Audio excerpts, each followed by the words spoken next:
Today we're taking a look at these MLB matches, which are happening on Friday, July 22, 2022, and giving you match breakdowns, betting tips and predictions in general on these games. Welcome back to High Stakes, let's get straight into it. Also, don't forget to subscribe to get notified as soon as we release these sport prediction videos, and if you would like more betting tips and predictions, then check out our Patreon in the link down below. Our new Patreon is a way for us to help you improve your chances of making more money. Multiple plans are available for each and every one of you. You can get 30 extra betting picks all the way up to 360 extra betting picks per month. Stop wasting hours of your time searching for bad betting picks that ends up costing you a lot of money. Join the High Stakes Patreon now and get the best betting picks. Going back to our video, we will give you 2 betting picks for each game, a team pick and a total pick based on facts and detailed explanation. So make sure to watch our videos till the end so you don't miss any of our picks. Philadelphia Phillies vs Chicago Cubs. Our team pick is Philadelphia Phillies for the win. And here is why. Chicago snapped a 9-game losing skid as they picked up the win in the finale of their 4-game set with the Mets at home Sunday. The Cubs entered Friday 4th in the NL Central, 14.5 games behind the Brewers for the top spot in the division race. On Sunday, Chicago got 3 of their 7 hits from Nico Hoerner, RBI, including the game-winning RBI single in the bottom of the 8th inning. Ian Happ and Patrick Wisdom each drove in runs as well for the Cubs in the contest. Adrian Sampson didn't factor in the decision as he allowed 2 runs on 6 hits with 3 walks and 1 strikeout over 5.1 innings of work. Rowan Wick, 2-5, earned the win with a scoreless 8th despite allowing 2 hits, while David Robertson worked around a hit in the 9th to record his 13th save of the year. Philadelphia improved to 27-14 since firing Joe Girardi as they swept the Marlins on the road in their final series before the All-Star break. The Phillies entered Thursday night 3rd in the NL East, 8.5 games behind the Mets for the division lead. They were tied with the Cardinals for the final wild card spot in the National League playoff picture. Against Miami Sunday, Philadelphia got 2 hits from Yohan Camargo and Alec Boehm, run, RBI, while Yero Munoz launched his 3rd homer of the season. Aaron Nola, 6-7, earned the win on the mound as he threw 8.1 scoreless innings, allowing 4 hits with 1 walk and 10 strikeouts. Jose Alvarado got the final 2 outs, striking out 1, for his first save. The Cubs struggled down the stretch before the All-Star break, failing to generate much in the way of offense, especially against the Mets in the final series leading into the break. We may see guys like Wilson Contreras and Ian Happ dealt in the next 2 weeks, making things even more difficult for the team. Meanwhile, Philadelphia has been hot since Girardi was fired and has pushed themselves into the playoff hunt despite the fact that they are minus Bryce Harper at the moment.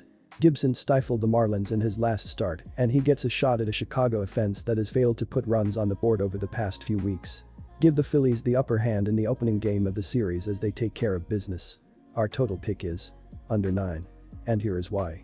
Looking at these pitching staffs in the month of July, the Cubs are 8th with a 3.31 ERA as a team, while the Phillies are 3rd with a 2.68 ERA so far.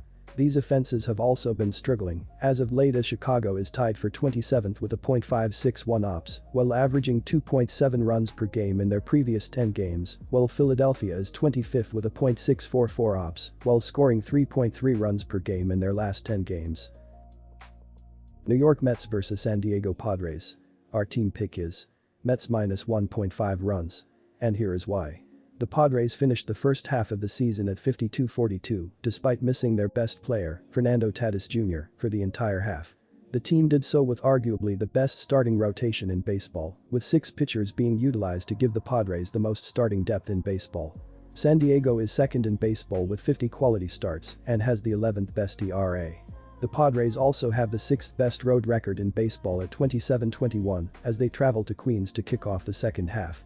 There is reason for optimism that help is on the way because Tatis Jr. has begun to swing a bat regularly as he continues his rehab process, and the Padres are said to also be one of the front runners to land Washington Nationals all-star outfielder Juan Soto, who is rumored to be on the trade market after turning down a long-term deal with the Nationals.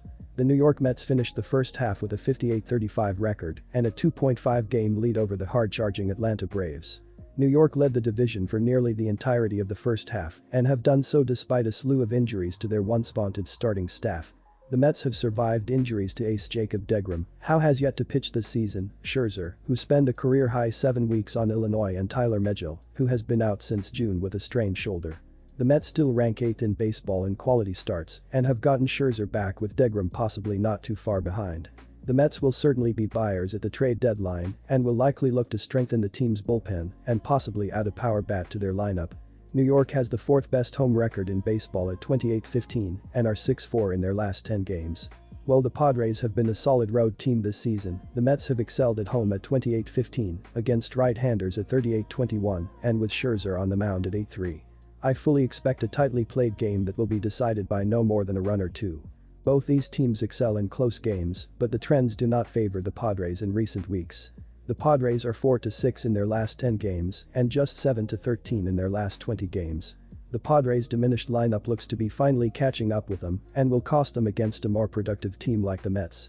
San Diego has hit just 14 home runs in their last 20 games and are hitting a modest .233 during that span.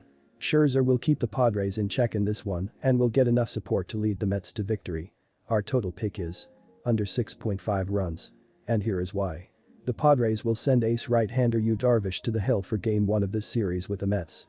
He allowed 3 runs over 7 innings and struck out 9 to defeat the Diamondbacks on Friday in his last appearance.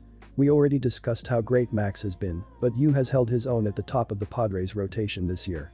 He comes into this matchup with New York with a 3.41 ERA, 0.99 WHIP, and a 122 KBB ratio over 108 innings.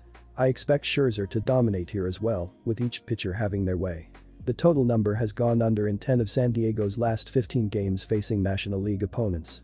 Further, the total has gone under in 4 of New York's last 6 Friday home games. This will be a matchup dominated by Darvish and Scherzer.